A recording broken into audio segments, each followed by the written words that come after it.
And in London, tens of thousands of demonstrators marched through the heart of the city to protest against President Trump, who is in Britain for a 4-day visit. 12 young footballers and their coach rescued from a Thai cave will be released from hospital on Thursday. INC's Aid to Fight Poverty will be held at the Carino Grandstand on July 15.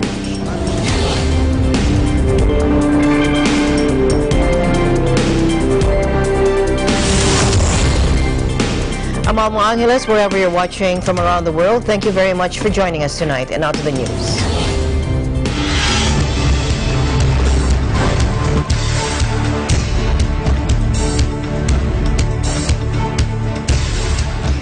12 Russian intelligence officers were charged with hacking Hillary Clinton's 2016 presidential campaign and the Democratic Party in a stunning indictment just 3 days before President Trump meets with Russia's President Vladimir Putin. The charges were drawn up by Special Counsel Robert Mueller, the former FBI director who is looking into Russian interference in the November 2016 vote and whether any members of Trump's campaign team colluded with Moscow. Democratic leaders immediately called for Trump to cancel Monday's scheduled meeting with President Putin in Helsinki, but the White House said the summit would go ahead.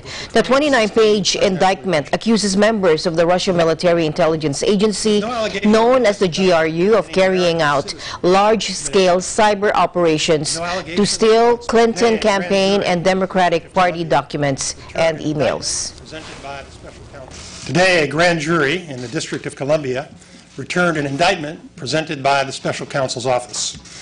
The indictment charges 12 Russian military officers by name for conspiring to interfere with the 2016 presidential election. There is no allegation in this indictment that any American citizen committed a crime. There's no allegation that the conspiracy changed the vote count or affected any election result. The indictment was returned today because prosecutors determined that the evidence was sufficient to present these allegations to a federal grand jury. Our analysis is based solely on the facts, the law, and Department of Justice policies. I briefed President Trump about these allegations earlier this week. The President is fully aware of the Department's actions today. Together, I may be wrong. Other people have said that didn't work. Now, speaking in Britain before the indictments were unveiled, President Trump said he would ask President Putin about the allegations of election meddling. But he simultaneously denounced the Mueller investigation as a rigged witch hunt and said he has been tougher on Russia than anybody. I would call it the witch hunt. I think so. I think I'd have a very good relationship with President Putin if we spend time together. I may be wrong. Other people have said that didn't work out, but I'm different than other people. I think that we're being hurt very badly by the, I would call it the witch hunt. I would call it the rigged witch hunt after watching some of the little clips. I didn't get to watch too much because I'm here. It's a different time zone, to put it mildly. But after watching the people, the man that was testifying yesterday, I call it the rigged witch hunt.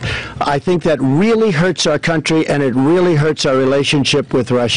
I think that we would have a chance to have a very good relationship with Russia and a very good relationship with President Putin. I would hope so. But what is your thinking about improving relations with Russia while they continue to illegally occupy another country? Around 2,000 people gathered in Glasgow to protest against President Trump's visit to Scotland. Take a look. But the school is no place for a gun for anybody. And these children should be able to go to school and, not worry whether they're going to come home or not. And I mean, he's getting his money obviously from the gun lobby. Disappointment, disgust, dismayed, every word you can think of. He's the unprecedented president of the world and of the United States. And I was surprised that everybody's so against him. He's really did a lot of wonderful things, and I don't think that he's for war or anything. I think he's really one of the best presidents we've had. Of course, everybody's entitled to their opinion, and I was just kind of shocked, being from Scotland, that they were against an American president, you know. Okay, that was a pro-Trump supporter there. The U.S. President touched down at Prestwick Airport shortly after 2020 after completing his two-day working trip to the UK. President Trump, whose mother was Scottish, will spend the weekend at his Turnberry Golf Resort in Ayrshire in what has been described as a private visit. President Trump has often spoken of his love for Scotland and its people and had been a regular visitor to the country for many years. But this is his first trip since becoming president. The president and his wife Melania waved as they left Air Force One shortly after arriving at Prestwick before being taken away in a huge convoy of black vehicles for the 20-mile journey to Turnberry. He was pleased to be here now as President, very much looking forward to his visit. He places very strong value on his mother's Scottish heritage and values the links between Scotland and the United States.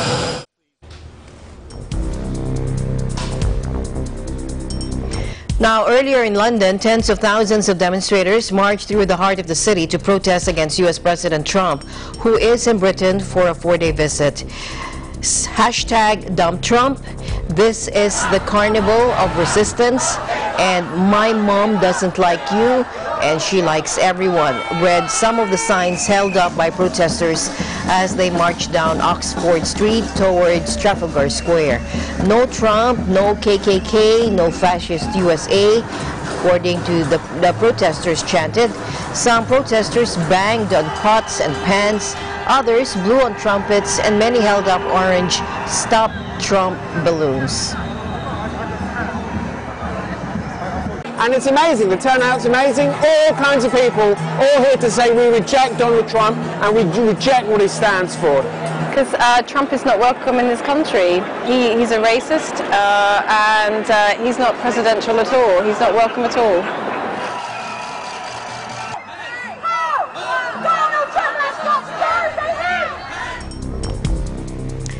All right, President Donald Trump has scrambled to repair bruised relations with Prime Minister Theresa May, using an extraordinary press conference to accuse the British media of, quote, fake news and hail UK links as the highest level of special. The president tried to undo damage caused by an interview in which he questioned Prime Minister May's Brexit plans, suggesting they might torpedo a US trade deal. Take a look. I also think that as far as negotiating the deal, I probably would have done what my suggestion was to the Prime Minister, but she can always do that. She can do that. At some point, she can do what I suggested to her. Would you walk away? No, well, you can't walk away, because if she walks away, that means she's stuck. You can't walk away. But you can do other things. But she can do what my suggestion was, and my suggestion was, you know, respectfully submitted. She will do very well. I think she's a very tough negotiator. I've been watching her over the last couple of days. She's a tough negotiator. She's a very, very smart and determined person. I can tell you there are a lot of people that are looking up now saying, gee whiz, you know, she left a lot of people in her wake. She's a very smart, very tough, very capable person. And I would much rather have her as my friend than my enemy. That I can tell you. Now, this came on a day when the pair had watched a joint exercise of U.S. and UK Special Forces, and the President met the Queen at Windsor Castle as part of an official visit. As you can see here, the President and First Lady Melania Trump was welcomed by the Queen in the quadrangle of Windsor Castle. President Trump didn't bow as he shook hands briefly with the Queen, and Mrs. Melania Trump did not curtsy, after which the monarch shared a few words with them and indicated they should stand either side of her for the Coldstream Guards Band rendition of the American National Anthem.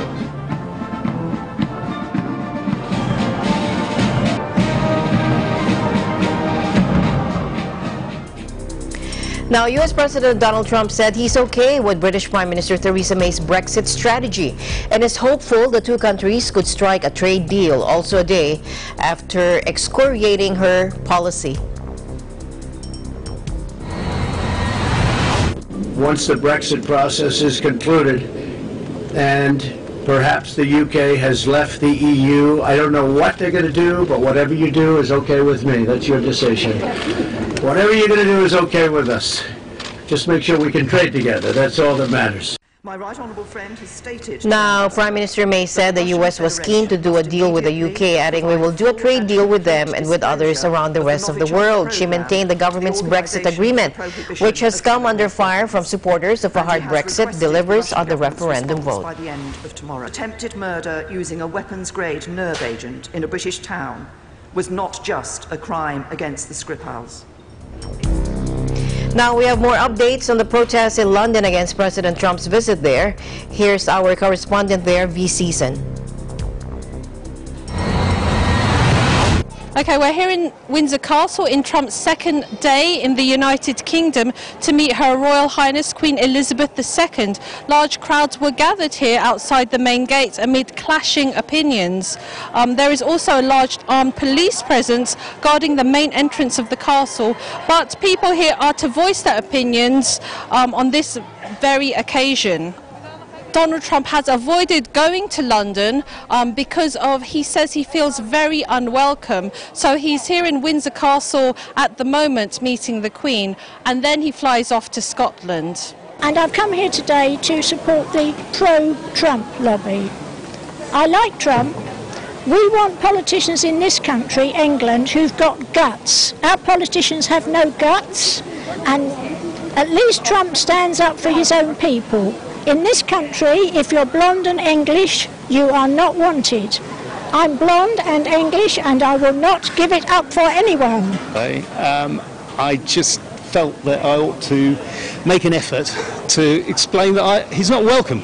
I didn't invite him, and although this is juvenile and rude, well, so is he. And I'm afraid this is possibly the only language he's going to understand. So I just came down on the off chance that he might get to see this. Well, it was in London. There's an inflatable one, and I knew it wouldn't be here, so I thought I'd make my best effort to do one for Windsor, which seems to have gone down quite well, which is nice. Yeah. Love him or hate him, Donald Trump is here in Windsor meeting with the Queen. He certainly courts controversy. Reporting from Windsor Castle here in the United Kingdom, I'm V. Manuel Season for EBC UK, and I'm one with 25. All right, thank you very much. V. Manuel Season reporting from our London Bureau. Meanwhile, former Pakistan Premier Nawaz Sharif was arrested on his return to the country, where he faces 10 years in prison for corruption. Ahead of already tense elections, his party claims are being rigged. Sharif and his daughter Mariam have been arrested by corruption authorities with immediate effect until further orders, according to a statement from the Islamabad city administration. They landed in Lahore and were then taken to the capital. Sharif, who claims he's being targeted by the country's powerful security establishment, is fighting for his political life as his Pakistan Muslim League Nawaz or PMLN party limps into the final weeks of campaigning ahead of nationwide polls on July 25. Images of this convoy arriving at a prison where former Pakistan Premier Nawaz Sharif, arrested on his return to the country Friday, was expected to be taken. Sharif faces, as earlier said, 10 years in prison for corruption.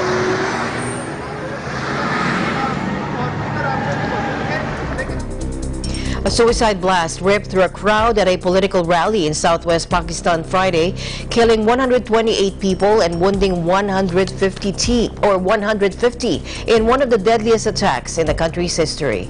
The blast in the town of Mastung near the Balochistan provincial capital Quetta was the latest in a string of attacks that have spurred fears of violence ahead of nationwide polls on July 25 and underscored the fragility of Pakistan's dramatic gains in security. Authorities said the suicide bomber detonated in the middle of a compound where the political meeting was taking place.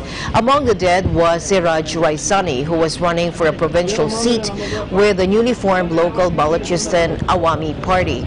ISIS militants later used their news outlet to claim the group carried out this attack.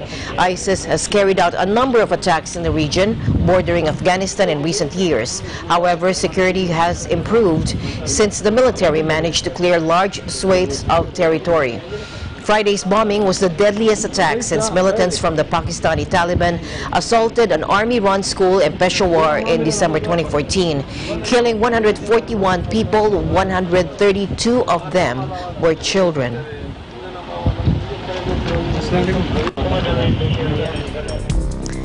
12 young footballers and their coach rescued from a Thai cave will be released from hospital on Thursday, according to health officials. The group, called the Wild Boars after their football academy, went into the Tam Luang cave in northern Thailand on June 23 to celebrate a birthday. But they became trapped as the floodwaters poured in. They were all extracted on July 10, ending the ordeal that had the world holding its breath for their safe return. The children and their parents have been advised to spend time with friends and family and not to give media interviews, as that could, quote, trigger post-traumatic stress disorder symptoms. The disappearance of the young footballers and their protracted daring rescue captivated the world. Hollywood producers are already jockeying to make the film of a saga whose twists and turns are already made for drama. The nail-biting 3-day mission to rescue the boys in groups ended successfully July 10. In a meticulously planned extraction, the boys put on wetsuits and diving gear before being sedated, put on stretchers, and pulled or carried out through submerged passageways and up steep slopes inside the mountain. One of the divers, Richard Stanton, on Friday told reporters that the mission was, quote, an order of difficulty much higher than anything that's been accomplished anywhere around the world by any other cave diving team.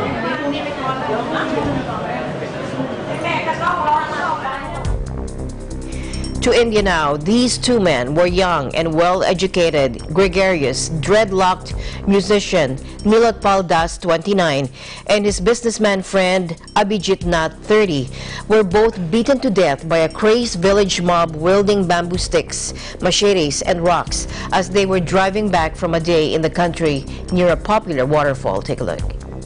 This, however, now, we won't show this, but a smartphone footage showed the two blood-soaked men pleading for their lives. Moments later, they were dead. Two more victims of lynchings sparked by rumors spread on Facebook and WhatsApp in India. On their June 8 excursion, the two men were unaware that fake news on child traffickers had been spreading on social media in the area. Now, late in the day, the two men were sitting by a stream when a villager confronted them, causing an altercation. The young men left in their car in a hurry, but their antagonist warned the next village they were coming. Now, the mob surrounded the car on the country road, convinced they had caught the child kidnappers. They launched a savage attack, posting videos of the killings online. The images shocked India. Both of these victims, they were pulled from the car. The sickle was used, the dao, traditionally called dao, that was used to rip the seats, as you can see here. They were dragged from the vehicle. In fact, you can see the marks of dao which was used. Probably they were already injured while they were coming out of the car. And it is 21st century. The world is going to the Mars, to invent Mars. They will live there and see the position in the world. What is the mentality of some people? So, we are to eradicate all these social evils. And yes, we also see how fake news is spreading through technology, and it's a WhatsApp message, and people there don't even give it a second thought. It's news for them, and they believe in it. So yeah, that is happening, but we cannot not promote technology because this is happening. And he's the kind of person that the world needs now. and then he has such an end. So for me, everything seems to have lost meaning. This, however, are the marks of Dao. I don't know why they were... Lynchings based on misjudgment or malicious information are not a new phenomenon in India, but the spread of smartphones and internet access in the country's poorest and most isolated areas has exacerbated the problem. Close to 500,000 Indians, or close to 500 million Indians, are online, most accessing the internet via their smartphones. India was the fastest growing market for smartphones in 2017. Internet penetration in rural areas, though low at 20%, is growing. The tumbling cost of handsets, many priced at well below $100, coupled with cheap data plans, is attracting many first-time users to the internet.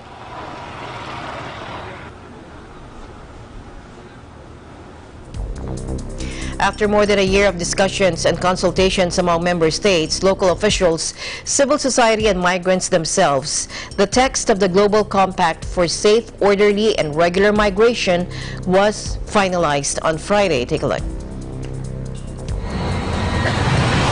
It is about people. This is not a free trade agreement. It's not about the movement of capital and goods. And you cannot treat the issues of the autonomy of people in the same way that you treat some of these other issues, even though all of them have huge economic impact. So it's people-centered, and finally, it's forward-looking. There will be a lot of questions of what this compact can deliver tomorrow. Well, actually, it can deliver quite a bit, but it also looks over the horizon. The Global Compact. The agreement will be formally adopted by member states at an intergovernmental conference, which will be held in Marrakech, Morocco, on 10 and 11th of December.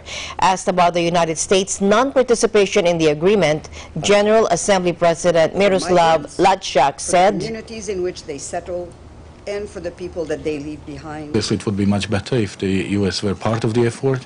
At the same time, we still have 192 countries that agreed on the text of the compact, and we keep the door open for the United States to come back.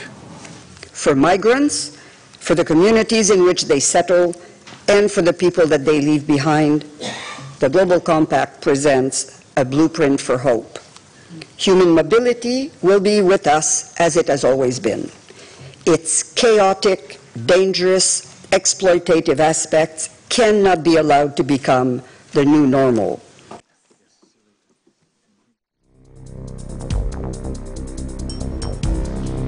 The news continues here on Eagle News International. Cesar Vallejos will be back with the business news.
business news, this is Cesar Vallejos. San Miguel Corporation will propose to the government the building of a 3 billion peso bridge connecting Boracay Island to nearby Caticlan. San Miguel President and COO Ramon Ang said the bridge will help decongest and clean up Boracay, as well as increase the supply of fresh water and electricity to the resort island. The gap between the two islands is 1.1 kilometers, but Ang said the entire project will span about 1.9 kilometers and high enough so that ships can pass below it. If approved by the government, Ang said San Miguel can complete the construction of the bridge in 2 years, adding it will take about 12 years to 15 years for the company to recoup the investment. Ang said pressure on the island's resources will also be eased since some or most of Boracay's 25,000 workers and their families can choose to relocate to Caticlan, where cost of living is lower, and just cross the bridge to their jobs in the resorts. The Asia CEO Forum focused on the latest developments in e-commerce at the Asia E-Com Summit 2018 at the Manila Marriott. From delivery systems, payment technologies, logistics, and the business operations and marketing in the world of e-commerce, the Asia E-Com Summit 2018 presented disruptive technologies that is now transforming customer experiences. The E-Com Summit 2018 gathered the key personalities and organizations in the country who share their insights and ideas that are redefining the traditional ways of selling and buying products and services. According to sources, 65% of internet users in the Philippines are online shoppers, but only 15% truly use online for their shopping requirements. Reports indicate that internet users are ambivalent about e-payments due to issues such as hacking, personal security breaches, and unsafe access. With the changes that the expectation of the consumers in e-commerce, it's now but natural for companies like us and our colleagues to now shift and change and adapt with the times. Customer experience is basically a #1 priority, and we need to work with our partners, co-vendors, competitors in order to build this industry better in the Philippines. Okay, in the Philippines, there's high internet penetration now, mobile penetration even higher. But the true number of online purchases, when we say online, true online, all the way from end to end, is still very low. So there's a big opportunity for people online to be able to do e-commerce digitally. And that's where we're trying to focus on. So pain points are low credit card. How do you go pagdating sa probinsya? Mga low credit card penetration, security of the transaction online. So there's scams now and a lot of this data fraud. So being able to make sure that the vendors or the sites you're buying for also are secured. So these are the main pain points, logistics to be able to reach that, collections of money that I've mentioned as the main pain points of being able to transcend our e-commerce industry from where we are now to the next level. Also discussed during the E-Com Summit is how logistics is transforming digital commerce, making transactions a delightful experience. Logistics is now the maker or breaker of customer experience. Speakers and participants came from various industries that includes banking, cosmetics, publishing, telecommunications, real estate, and startups. Asia E-Com Summit was a presentation of platforms and solutions that address the new challenges of customers in e-commerce transactions. Malacanang warns that the Philippines is bracing for the possible impact of a full-blown U.S.-China trade war. Presidential spokesman Harry Roque Jr. said that the government, through the Department of Trade and Industry and Department of Finance, is studying the conflict very thoroughly, particularly the identification of vulnerable areas, notably the country's exports. Roque said the government is also assessing if some of the country's biggest exports to both the U.S. and China would be affected. Some Philippine products are exported to China, which in turn are further re-exported elsewhere. Well, I know that both DTI and the Department of Finance are studying the matter very thoroughly. identifying where we are vulnerable given the kind of export products that we have, assessing if some of our biggest exports to both the U.S. and China will be affected. Take note that the tariff will be for goods originating from China and the United States. Now, there's some products that we export to China which in turn are further re-exported to China. No? So in that sense, there will be some effect on us. No? But we're, of course, studying and preparing for eventualities. So yung Gualmain namatay ulit na weekend. The tariff war, according to Roque, is subject to arbitration before the WTO dispute settlement procedure. And we're hoping, of course, that the trade regime under the WTO will be made to prevail. Because all this tariff war actually is subject to arbitration before the WTO dispute settlement procedure. President Duterte. Palace issued a statement after the DTI said that a prolonged trade war can slow down global economies and eventually affect even small players like the Philippines. The U.S. imposed a 25% tariff on $34 billion of imports from China, while the Asian superpower imposed $34 billion in retaliatory tariffs on American soybeans, cars, and other products.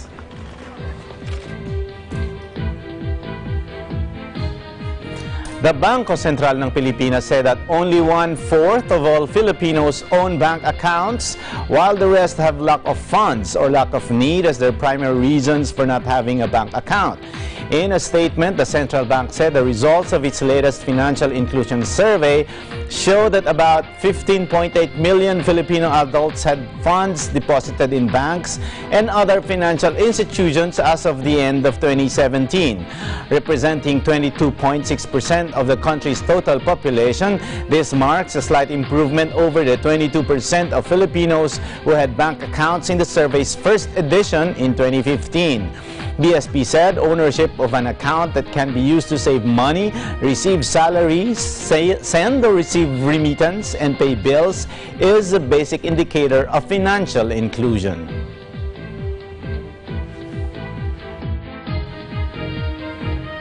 The U.S. has lifted an order that blocked Chinese tech giant ZTE from doing business with U.S. companies, forcing the firm to halt major operations. U.S. President Donald Trump had intervened to end the ban, which was imposed in April and tied to ZTE violations of U.S. transactions against Iran and North Korea. Instead, the U.S. said ZTE would be fined and forced to shake up its management. The U.S. Commerce Department said the firm had now complied with all steps. ZTE paid a $1 billion penalty last month and now has placed an additional $400 million in a holding account against further violations, the Commerce Department said on Friday. U.S. Secretary Wilbur Ross said, however, that the department will remain vigilant as they closely monitor ZTE's actions to ensure compliance with all U.S. laws and regulations. President Trump asked the U.S. Commerce Department to reconsider the ban in May at the request of Chinese President Xi Jinping. The decision was controversial in the U.S. Some politicians in Congress are trying to take action to reinstate the original penalty, citing national security concerns about the company. For Business News, this is Cesar Vallejos.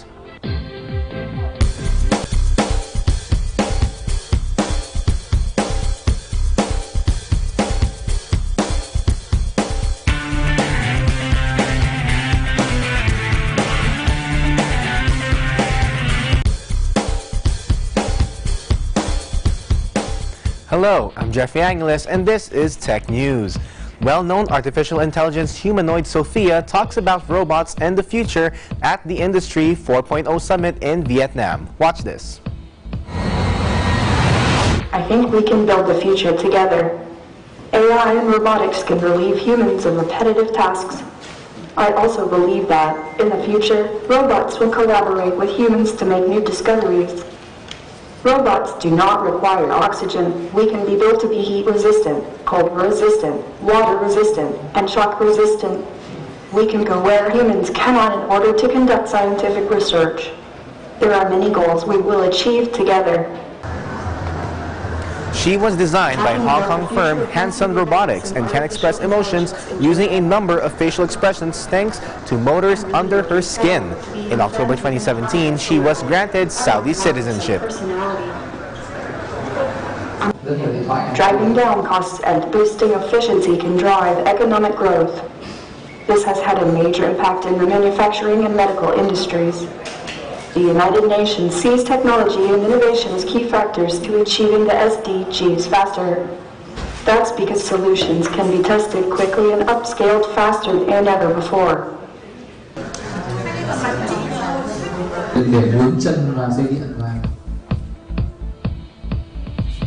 The E3 2018 is in full swing and Alan Basalyahe is at the scene. Alan?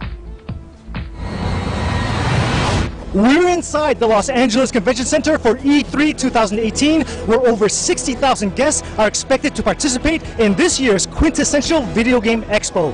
We've only got 3 days to check out thousands of new products and titles, so this is bound to be one blazingly high-paced assault on our video game senses.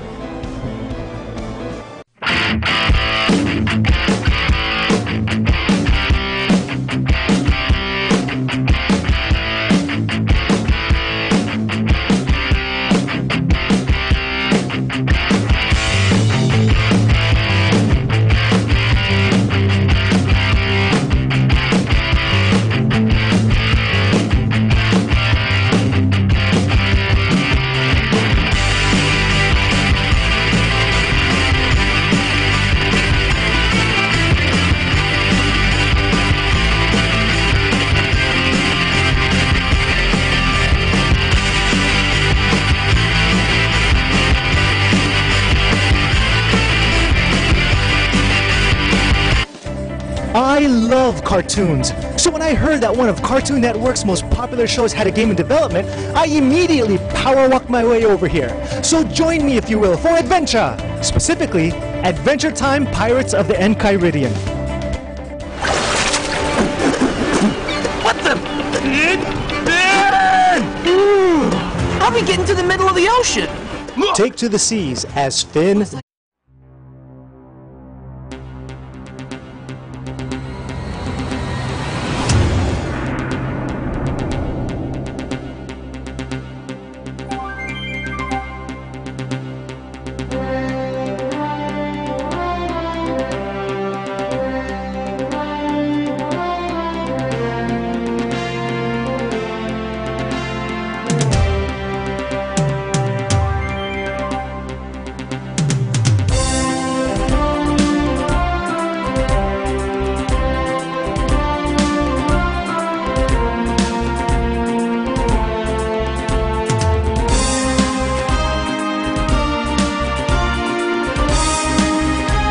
of them. But here's a short sampling of what we got our hands on, me mateys.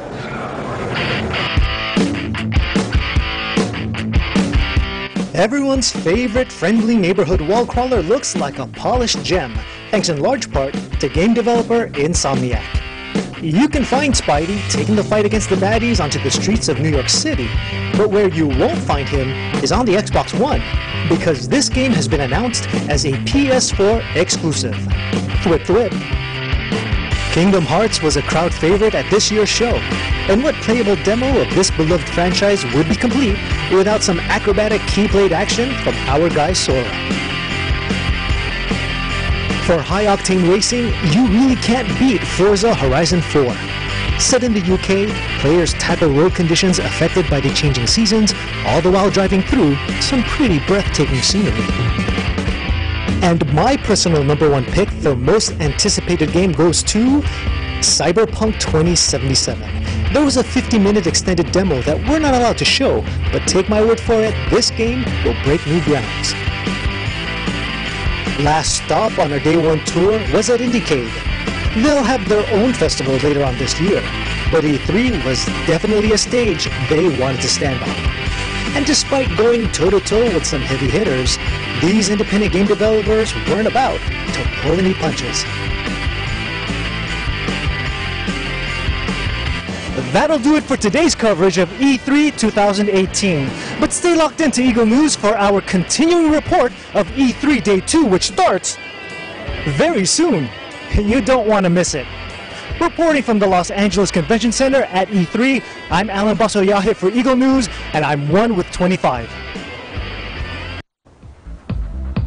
Thank you, Alan.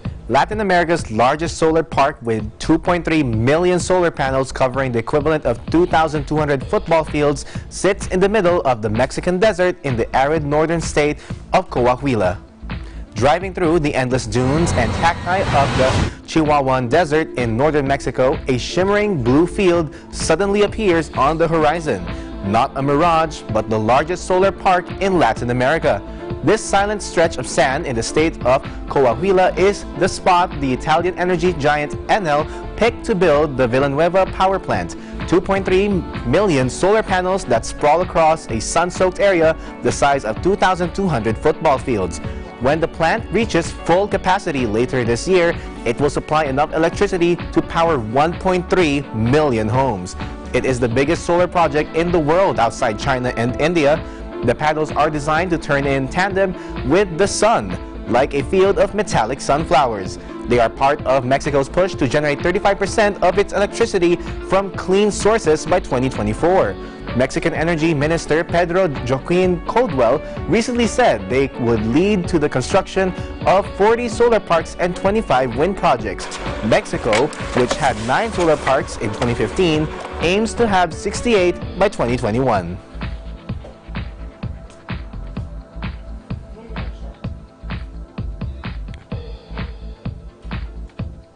And Eagle News International will be right back. Stay tuned.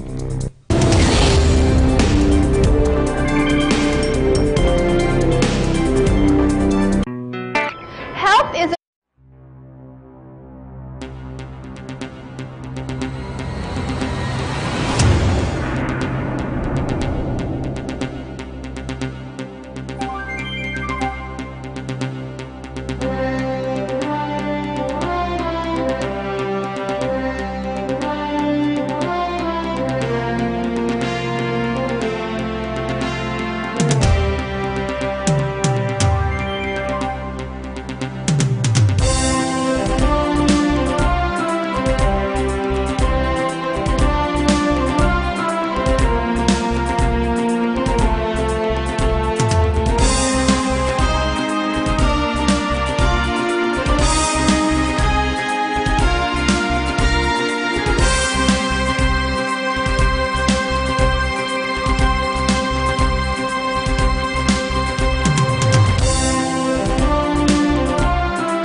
Welcome to the garden. A world that brings you back to that natural, carefree feeling of joy and happiness. A place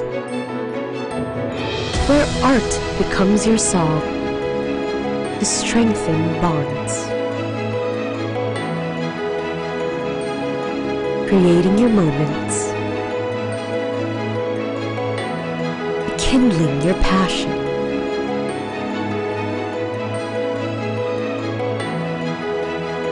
worth reliving over and over. A world that recaptures the value of life. Breathe. This is your world, your life, your garden.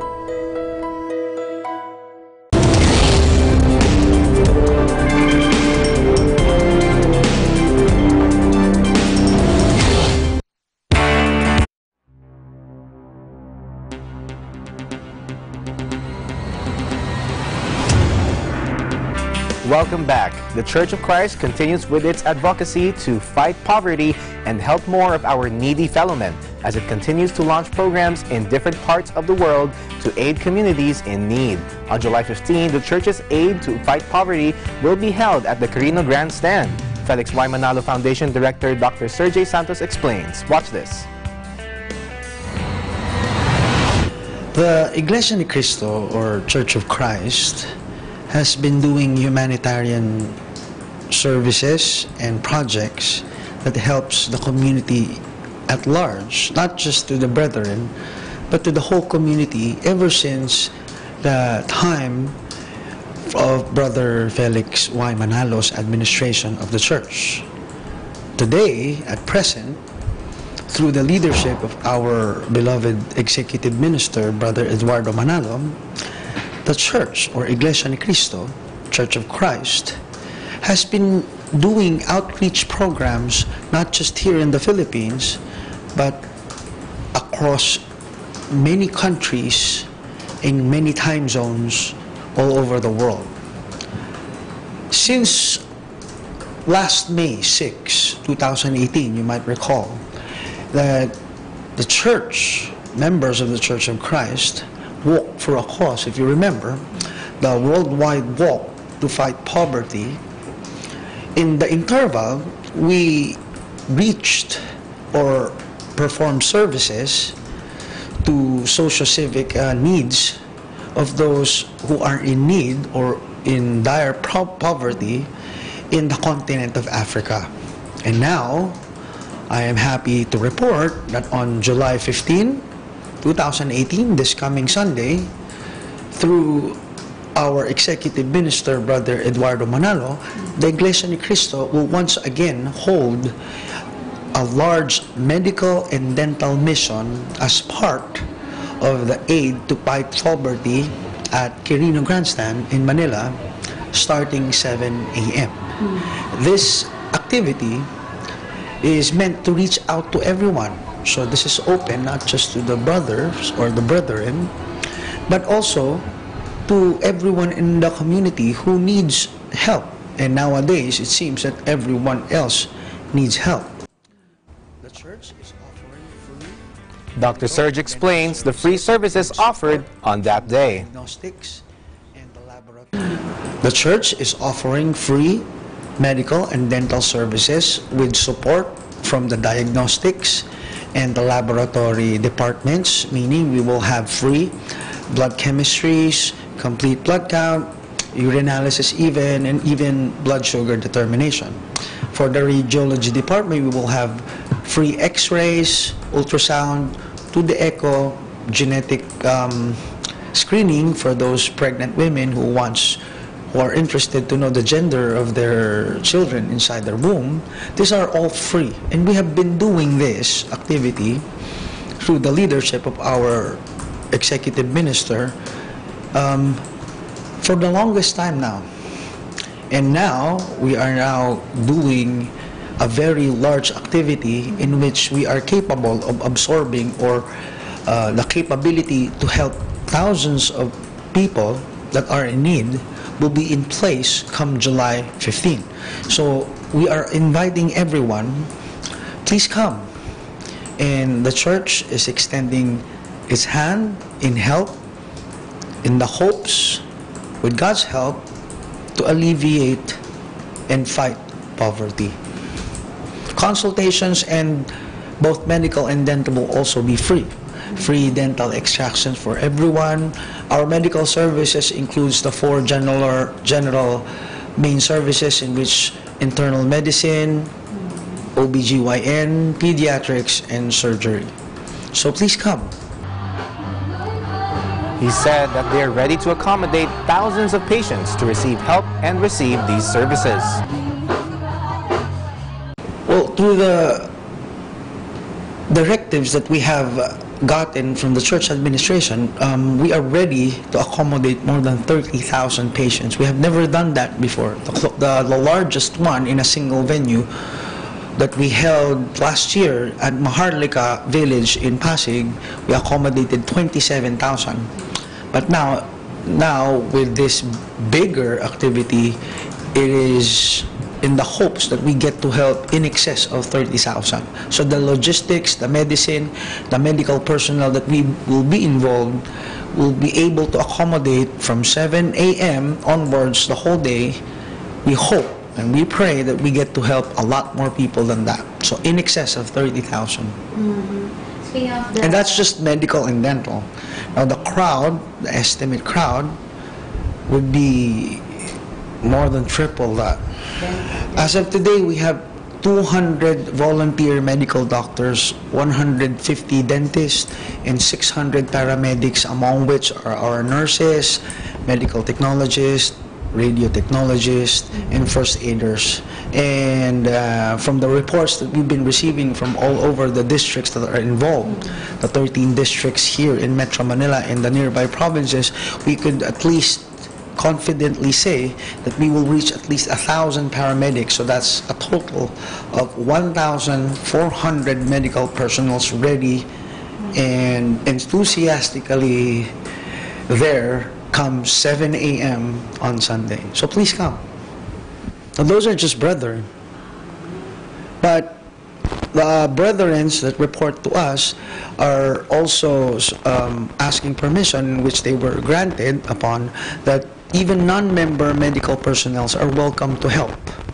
So we're expecting a lot more than that number. But the number that I gave to you was only those who are already members of the Church of Christ, these medical personnel. Aside from the medical and dental services we're going to be able to offer on July 15, we will also be having or distributing food packs after the Bible study. Around, if I'm not mistaken, 150 to 200,000 food packs will be distributed also in the afternoon after the Bible study, which comes at the afternoon, which will be the highlight of the day. The INC's Aid for Humanity is held worldwide. Dr. Serge expresses this wish on the worldwide aid to fight poverty. The only difference, I think, because when you ask a difference, you're basically asking what is done here and what is done there. Now, with South Africa Aid to Humanity or Aid to Fight Poverty, unlike what we are going to do on July 15, there was no medical and dental mission there, at least not yet. Hopefully, with God's help in the future, we could also perform medical and dental services to them as well. But the only difference is that food packs were also given to them, and they also had an evangelical mission or Bible study afterwards. Like I've been saying, please come. There are no restrictions. This is not exclusive to those who are in need that are members of the Church of Christ. No. The Church is extending its hand through God's help and love through the leadership of the church administration to everyone. So this medical and dental mission, as well as the distribution of food packs, and especially the evangelical mission, is open to everyone. No fee is required. Everything is free.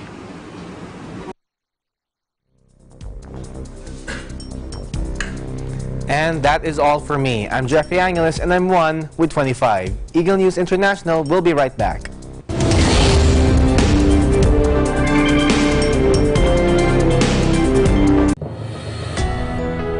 Welcome to the garden. A world that recaptures the value of life, creating your moments,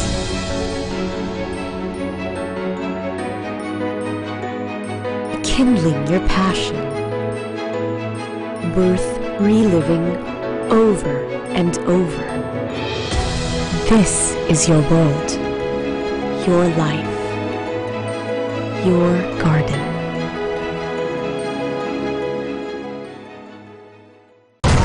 The machine is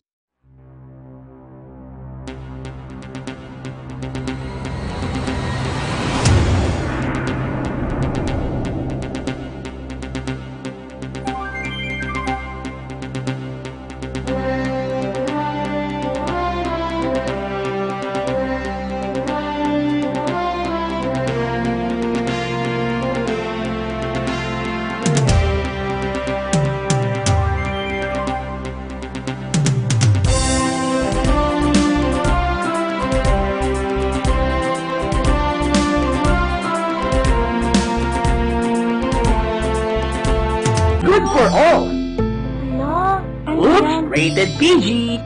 Dapat may mga magulang para sagutin ang mga tanong ng kabataan. Grabe! Rated SPG! Maselan! Higpitan ang paggabay. Pag rated MTRCB, rated responsable.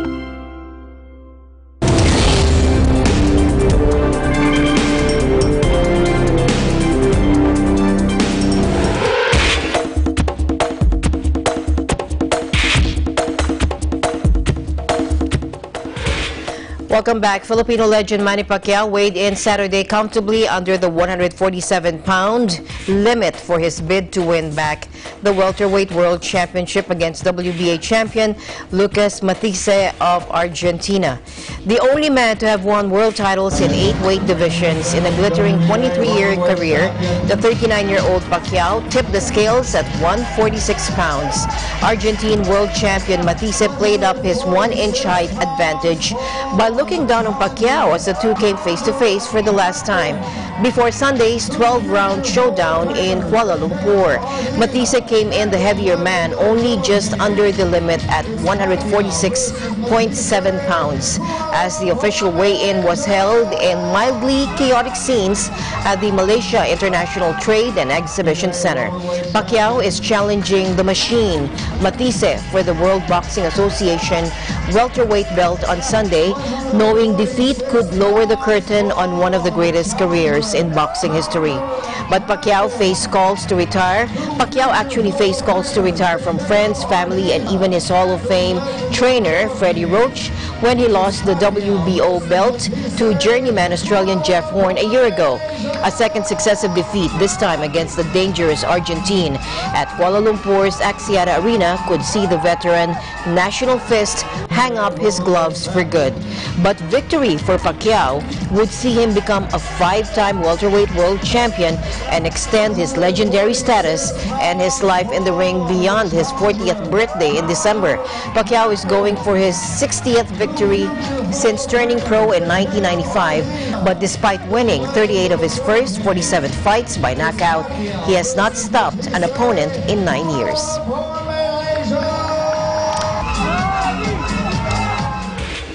All right, our EBC Russia Bureau, Emmy Coloma, got to talk to some fans at the FIFA World Cup. Take a look.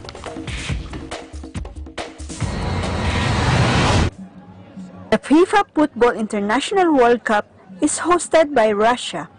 32 national teams compete, which have qualified to play and the automatically qualified host team. The final will take place on 15th July at the Luzhniki Stadium in Moscow.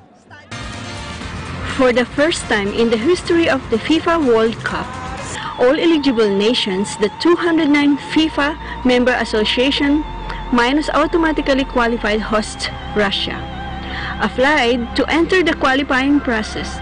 Zimbabwe and Indonesia were later disqualified before playing their first matches.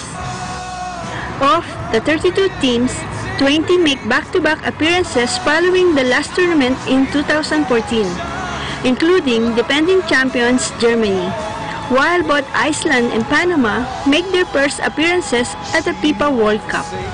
A total of 64 matches will be played in 12 venues located in 11 cities.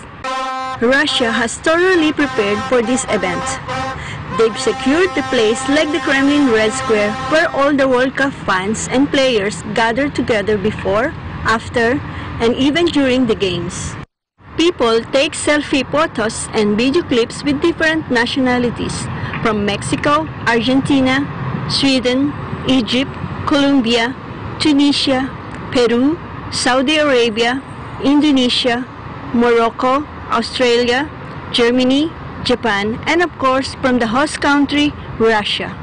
All supporters of their own football teams. I feel very good here in Moscow, and I hope that our team is very good and that we can do it like 4 years ago before. Yes, and we have fun here, we have exciting atmosphere here. It's so good in Russia, in Moscow, all people, they have fun, they are happy.